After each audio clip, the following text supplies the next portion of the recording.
ఏంటి అసలు actually pineal gland అనేదండి? Medical వైజ్గా చూస్తే pineal gland is like non functional. ఇప్పుడు దాని గురించి ఎక్కువ మాట్లాడరండి మెడికల్గా, ఎందుకంటే pituitary gland is the highest and it is a father of like master of endocrine orchestra. మొత్తం హ్యూమన్ మీరు అన్నట్టు లోకోమోటివ్ సిస్టమ్ దగ్గర నుంచి అన్ని బ్యాలెన్సెస్ చేసేది మొత్తం ఎండోక్రైన్ సిస్టమ్. దాంట్లో pituitary gland will be the highest. కానీ మనకి ఈ ఉపనిషత్ రత్నాకరంలో చూస్తే పీనియల్ గ్లాండ్ అంటే మనకి ఇప్పుడు ఒక ఆకాశ మార్గం అంటాం కదా, అంటే ఒక ఆకాశ తత్వంతో కూడిన శరీరం అంటాం కదా, దానికి కనెక్ట్ చేసే pineal gland or pineal gland. నేనైతే పీనియల్ గ్లాండ్ అనేది నేర్చుకున్నానండి.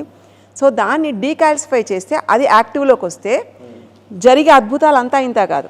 అంటే దివ్య దృష్టి దగ్గర నుంచి, రోమాంచితంగా ఉండే అవ్వని పనుల దగ్గర నుంచి, భవిష్యత్తుని చూసే దగ్గర నుంచి ప్రతిదీ పాసిబుల్ అవుతుంది ఆ గ్లాండ్ తోటి అన్నది వివరించడం జరిగింది. అండ్ దానికి ఎలా డీకాల్సిఫై చేయాలన్న చాలా రకాల మార్గాలు కూడా ఉన్నాయి. ఇది 4 ఏళ్ల వరకు చూస్తే చాలామందికి బ్రహ్మరంధ్రం అని ఉంటుందండి. మెదడు మెత్తగా ఉండి తర్వాత 4 ఏళ్ళకి పూడుకుంటుంది. ఆ తర్వాత దాంతోపాటు ఇది కూడా కాల్సిఫై అయిపోతుంది. కానీ కొన్ని టెక్నిక్స్ ద్వారా, కొన్ని బ్లైండ్ ఫోల్డ్స్ ద్వారా, కొన్ని రకాల ఎక్సర్సైజ్ ద్వారా దాన్ని డీకాల్సిఫై చేయొచ్చు.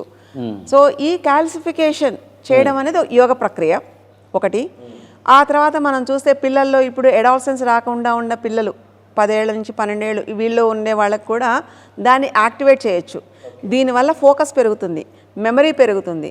ఏదైతే బాడీ బ్యాలెన్స్ చేస్తుందో, ఫిజికల్గా బ్యాలెన్స్ చేస్తుందో, మైండ్ బ్యాలెన్స్ చేసేదంతా కూడా ఈ ఒక్క గ్లాండ్ చేస్తుంది. అంత ఇంపార్టెన్స్ ఉంది. And it is like a gateway for another dimension. Okay.